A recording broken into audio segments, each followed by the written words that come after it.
پھر آپ جو کہیں گے میں مان لوں گی۔ ایسی باتیں کون مانتا ہے؟ آخر وہی ہوتا ہے جو منظور خدا ہوتا ہے۔ ہر جوان لڑکی سے جلد یا بدیر یہی سانحہ پیش آتا ہے۔ مردوں کی بدعنوانیوں کے متعلق ساری شکایتیں دھری کی دھری رہ جاتی ہیں، اور ایک ہی رات میں وہ تمام منزلیں طے کر لی جاتی ہیں جن کے متعلق سوچنا بھی کبھی گناہ سمجھا جاتا تھا۔ شادی کے دوسرے روز ہی وہ مرد جس کو برا بھلا کہا جاتا تھا عزیز ترین رفیق بن جاتا ہے۔ انہوں نے کہا کہ تم سیدھی مانگ نکالا کرو۔ صبح سے کہیں باہر گئے ہیں، ابھی تک لوٹے نہیں، اللہ خیر کرے۔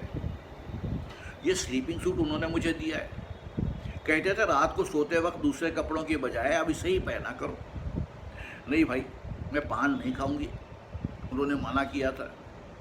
ان کو آج تک بھی کبھی وقت پر چائے نہیں ملی۔ جب میں نے یہ سنا تو خدا کی قسم میرے دل کو بہت وہ ہوا۔ صبح اٹھ کر میں نے پہلا کام یہی کیا کہ ان کے لیے چائے بنوائی۔ میں سمجھتا ہوں کہ مرد عورت کے درمیان صرف ایک رات حائل ہے۔ اگر یہ کالی چیز حائل نہ ہوتی تو خوباں سے چھیڑ چھاڑ کبھی پردے ظہور پر نہ آتی۔ بہت ممکن ہے کہ مرد چھیڑتے وقت اس رات کو بھول جاتا ہو، مگر عورت جب چھیڑتی ہے یا جب کسی عورت کو چھیڑا جاتا ہے تو رات جھٹ اس کے نظر کے سامنے آ جاتی ہے۔ سارا فساد اسی رات کا ہے جس نے انسانی زندگی کو ایک خوبصورت روشنیوں سے متعارف کرایا ہے۔ چھیڑ چھاڑ انہی روشنیوں میں سے ایک روشنی ہے جسے پھلجڑی کہنا بجا ہوگا۔ میں اس کے متعلق پچھلے مضمون میں نوجوان مردوں کے تاثرات بیان کر چکا ہوں۔ اس مضمون میں نوجوان لڑکیوں کا رد عمل بیان کیا جائے گا۔ ایک، مردوں کی چھیڑ چھاڑ کے متعلق آپ کا کیا خیال ہے؟ آپ اسے پسند کرتی ہیں یا ناپسند؟ پسندیدگی اور ناپسندیدگی کی وجہ بیان کیجیے۔ جب آپ کو چھیڑا جاتا ہے تو آپ کیا کرتی ہیں؟ 3، آپ کو کیوں چھیڑا جاتا ہے؟ 4، کیا آپ مردوں کو نہیں چھیڑتی؟ 5، کوئی ایسا واقعہ بیان کیجیے جو اس چھیڑ چھاڑ سے متعلق ہو اور جس کا تاثر ابھی تک آپ کے حافظے پر قائم ہے۔ ظاہر ہے کہ عورتوں اور لڑکیوں سے براہ راست یہ سوال کرنے اور ان کا جواب حاصل کرنے میں مجھے بہت دقت پیش آئی۔ خصوصاً کنواری لڑکیوں سے تو میں نے ڈر ڈر کے یہ سوال کیا۔ بہرحال کسی نہ کسی طرح ان دقتوں اور مشکلوں کے باوجود یہ مضمون تیار ہو ہی گیا۔ عورتوں اور لڑکیوں کے تاثرات اور ان کا رد عمل بیان کرنے سے پہلے میں یہ بتا دینا ضروری سمجھتا ہوں کہ ایک جگہ تمام لڑکیوں اور عورتوں کو بلا کر میں نے یہ معلومات حاصل نہیں کی۔ میں مختلف اوقات پر ایک دو عورتوں سے ملا، ان سے دوستانہ بات چیت کی اور اپنے مطلب کی باتیں معلوم کی۔ کل 12 عورتوں سے میرا اس قسم کا انٹرویو ہوا، جن میں سے 2 بیاہی ہوئی تھیں، باقی سب کنواری تھیں۔ ان کی عمر کا اوسط 16 سال سے زیادہ نہیں تھا۔ 9 لڑکیوں نے، جن میں سے 2 بیاہی ہوئی بھی شامل تھیں، پہلے سوال کا بالکل ایک جیسا جواب دیا۔ مردوں کی چھیڑ چھاڑ کے متعلق ہمارا خیال یہ ہے کہ ایسی فضول اور نازیبا حرکت کوئی اور ہو ہی نہیں سکتی۔ پرائی بہو بیٹیوں کو چھیڑنا کہاں کی شرافت ہے؟ یہ صریحاً چودہ پن ہے۔ اس قسم کی حرکت صرف وہی لوگ کرتے ہیں جو اخلاق حمیدہ سے عاری ہوتے ہیں، جن کی آنکھوں میں شرب کا پانی بھی نہیں ہوتا۔ ہم اس چھیڑ چھاڑ کو صرف ناپسند ہی نہیں کرتی بلکہ انتہائی نفرت کی نگاہ سے دیکھتی ہیں، اس لیے کہ ہماری آزادی میں یہ بے شمار رکاوٹیں پیدا کرنے کا موجب بنی ہوئی ہے۔ غضب خدا کا، ہم ڈر کے مارے باہر سیر کو بھی تو نہیں جا سکتے۔ باغ میں گھومنے کے لیے جائیں تو ہمیشہ اس بات کا کھٹکا رہتا ہے کہ کوئی مردود ہمارے پیچھے پیچھے چلنا شروع کر دے گا اور ایسی بھوکی نظروں سے دیکھے گا کہ سیر کا سارا لطف، سارا مزہ کرکرا ہو جائے گا۔ کسی پھول کی طرف دیکھیے تو جھاڑی کے عقب سے کنسری آواز آئے گی۔ انہیں منظور اپنے زخمیوں کو دیکھا رہا تھا، چلی ہے سیر گل کو دیکھنا شوخی۔ یہ نگوڑے کچھ کرنے بھی دے۔ یہ مجھے چھیڑ چھاڑ ہے یا گندی موری کے چھینٹے؟ کوئی پکچر دیکھنے جاؤ تو سب کی گردنیں ہماری طرف مڑ جائیں گی۔ گھورے جا رہے ہیں، سب گھورے جا رہے ہیں۔ بات تک کرنے کی اجازت نہیں. اندھیرا ہوتا ہے تو اس بات کا دھڑکا رہتا ہے کہ اپنی ٹانگ کھجلانے کے بہانے ساتھ والے لالا جی ہماری ٹانگ کھجلانا شروع کر دیں گے. پکچر ختم ہونے پر باہر نکلتے وقت یہ اندیشہ لاحق رہے گا کہ کوئی صاحب کندھا مار کر نکل جائیں گے اور انگریزی میں افسوس کا اظہار کر دیں گے. کوٹھے پر بال سکھانے کے لیے جاؤ تو کوئی ہمسایہ اپنے چڑھے ہوئے پتنگ کی ڈور ڈھیلی کر کے بالوں میں الجھا دے گا. غصے میں آ کر ڈور پکڑ لو تو آواز آئے گی، لے لیجئے جتنی درکار ہے. پھر آ کر ڈور کھینچنا شروع کری تو انہوں نے چرخی ہاتھ میں لے لی. کھینچتے جائیے جب تک آپ تھک نہ جائیں. کیا کریں کیا نہ کریں، ہم تو بہت عاجز آ گئے ہیں. ایک دکھ ہو تو بتائیں. شاپنگ کے لیے جائیں تو اور مصیبتیں سر پر کھڑی ہوتی ہیں. دکانداری آنکھیں سیک رہے ہیں اور اپنی ہرس پوری کر رہے ہیں. کبھی کبھی کوئی فقرہ بھی چست کر دیتا ہے. کشمیر کے سیب ادھر بھی دیکھتے جائیے. انڈر ویئرس کے نئے ڈیزائن آئے ہیں، ملاحظہ فرماتے جائیے. ایک نظر ادھر بھی، بالکل نیا مال ہے. اب ان مردوں سے کوئی کیا کہے. جی تو اکثر یہی چاہتا ہے کہ اپنی چھتری ان ملونوں کے حلق میں گونج دے یا ہینڈ بیگ منہ پر دے ماریں، مگر بیکار کے فضیلت سے ڈر لگتا ہے، اس لیے مجبوراً خاموش رہنا پڑتا ہے. کوئی موٹر پاس سے گزرتی ہے تو اس کے اندر بیٹھے ہوئے تمام صاحبان گھورنا شروع کر دیتے ہیں. کوئی ان سے پوچھے کہ حضرت یہ آپ کو کیا خط سمایا، آپ کی موٹر جا رہی ہے، ہم بھی جا رہے ہیں، اس نظر بازی کا فائدہ. موٹر والوں کو چھوڑیے، یہ کمبخت ڈلیا والے مزدور جنہیں دہلی میں جھلدی والا اور بمبئی میں پٹیا والا کہتے ہیں، یہ بھی ہمارا پیچھا نہیں چھوڑتے. میم صاحب لائیے یہ پارسل میں اٹھا لوں، یہ مرتبان مجھے دے دیجیے میں اٹھا لیتا ہوں. ان سے کہا جاتا ہے نہیں بھائی، میں اتنی چھوٹی چیز کے لیے مزدور نہیں چاہتی. جواب ملتا ہے، میم صاحبہ میں آپ سے تھوڑا ہی پیسہ مانگتا ہوں. اب بتائیے ان الو کے پٹھوں کو کیا جواب دیا جائے. 100 آفتوں میں ہر وقت جان پڑی رہتی ہے. کوئی ٹھکانہ ہے اس عذاب کا؟ خدا کرے نہ رہے ہیں ایسے لوگ اس دنیا کے تختے پر. ناک میں دم کر رکھا ہے نابکاروں نے. چھیڑ چھاڑ کو ناپسند کرنے کی وجہ اس کے سوا اور کیا ہو سکتی ہے کہ یہ ایک نہایت ہی لغو اور بیہودہ حرکت ہے کہ جس کا سر ہے نہ پیر.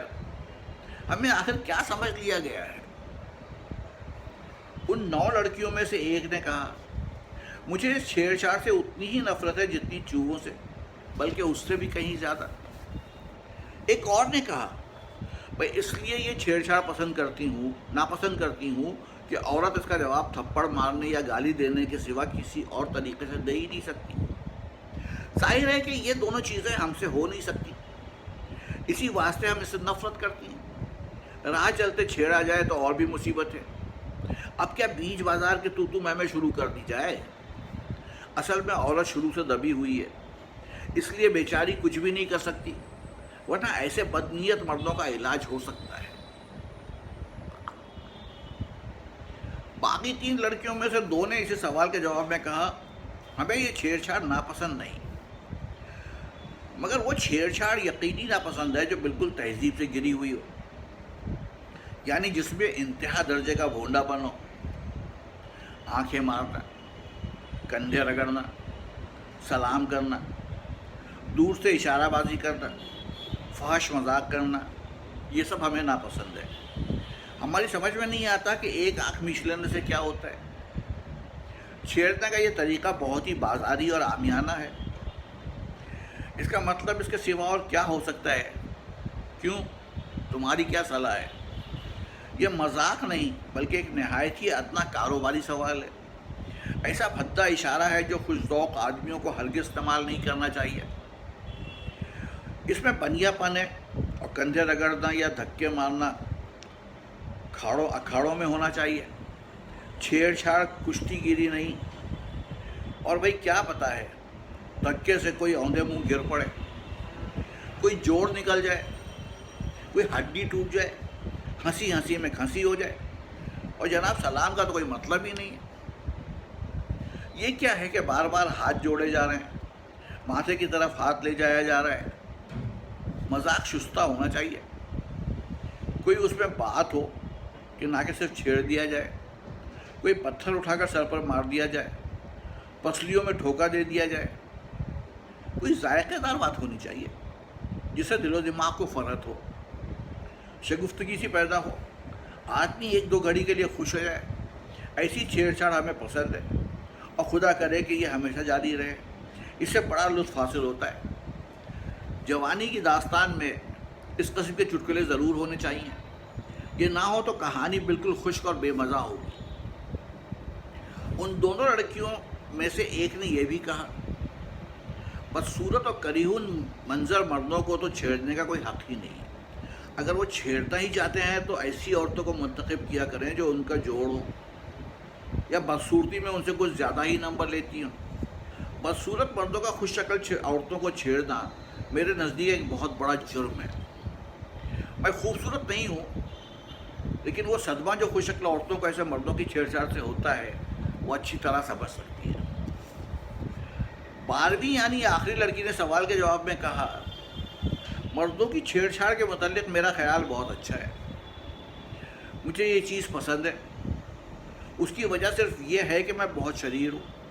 میں چاہتی ہوں کہ مرد مجھے چھیڑیں تاکہ جواب میں ان کو بھی چھیڑ سکوں. وہ عورتیں جو سمجھتی ہیں کہ مردوں کو چھیڑ نہیں سکتی بیوقوف ہیں. وہ سوچتی ہی نہیں کہ مردوں کو اتنی سہولیتیں میسر ہی نہیں جتنی کہ ہمیں ہے. ہمارا جوابی حملہ انہیں بوکھلا سکتا ہے، ان کی سٹی گم کر سکتا ہے، انہیں لاجواب کر سکتا ہے. اس لیے کہ ہم عورتیں ہیں، ان کو اس کا ہر حالت میں لحاظ کرنا پڑتا ہے. مرد عورتوں کمزور، کم زبان اور کم عقل سمجھتا ہے. اس کے اس نظریے سے ہمیں فائدہ اٹھانا چاہیے. عورت کمزور صحیح، لیکن وہ کم زبان اور کم عقل تو نہیں. اپنی عقل اور اپنی زبان سے کیوں نہ فائدہ اٹھایا جائے. میں سمجھتی ہوں کہ مردوں کے مقابلے میں ہم عورتیں کہیں زیادہ ذہین اور تباہ ہیں. ہم اگر چاہیں تو مردوں کی زبان بند کر سکتی ہیں، ان کی ساری چالاکی ختم کر سکتی ہیں. عورت کے سامنے مرد حیثیت ہی کیا رکھتا ہے. عورت سے دور مرد سب کچھ ہے، اور جب وہ عورت کے سامنے آتا ہے تو کشکول اٹھانے والا بھکاری بن جاتا ہے. کیونکہ عورت سے وہ سوائے خیرات کی اور مانگتا ہی کیا ہے. مرد کے لیے عورت بہت دلچسپ چیز ہے، عورت کے لیے مرد بھی کم دلچسپ چیز نہیں. اور میرا تو یہ خیال ہے کہ ایسی دلچسپ چیز خدا نے پیدا ہی نہیں کی. اکثر عورتیں مرد کو ان آنکھوں سے دیکھتی ہیں جن سے وہ اپنے باپ اور بھائیوں کو دیکھنے کی آتی ہیں. یہ غلطی ہے. سب مرد باپ اور بھائی تو نہیں ہوتے. دوسرے سوال کا جواب پہلی 9 میں سے 5 لڑکیوں نے اس طور پر دیا، ہم نفرت سے منہ پھیر لیتی ہیں یا دلی دل میں ان کو کوس کر خاموش ہو جاتی ہیں. 9 میں سے باقی 4 لڑکیوں نے کہا، اگر اکیلی ہوں یعنی ساتھ کوئی مرد نہ ہو تو مجبوراً خاموش ہو جانا پڑتا ہے، لیکن اگر کوئی مرد ساتھ ہو تو اس کی مدد لے لی جاتی ہے.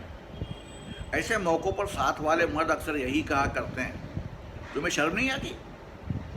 کیا تمہاری ماں بہن نہیں؟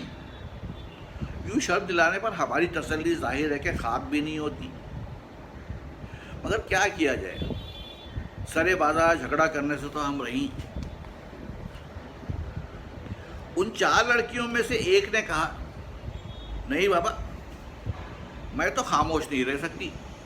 اگر کوئی مرد میرے ساتھ ایسی حرکت کرے تو میں لڑنے مرنے پر اتر آتی ہوں. مجھ میں ذرہ بھر برداشت کا مادہ نہیں ہے. میں تو گالیوں کا تاتا باندھ دیا کرتی ہوں. اب مجال ہے کہ چھیڑنے والا چوب ہی کر جائے. شریف عورتوں سے دل لگی کرنا خالہ جی کا گھر تو نہیں. اور بھائی اپنے دل کی بھڑاس تو ضرور نکال لینی چاہیے، چاہے اس میں بدنامی ہی کیوں نہ ہو. ایک، اگر چھیڑ چھاڑ شستہ اور تہذیب کے دائرے کے اندر ہو تو میں مسکرا دیا کرتی ہوں. بس ذرا سی مسکراہٹ جسے صرف دانت کا اظہار ہو، ہونٹوں اور آنکھوں میں پیدا کی اور یہ چل دیا.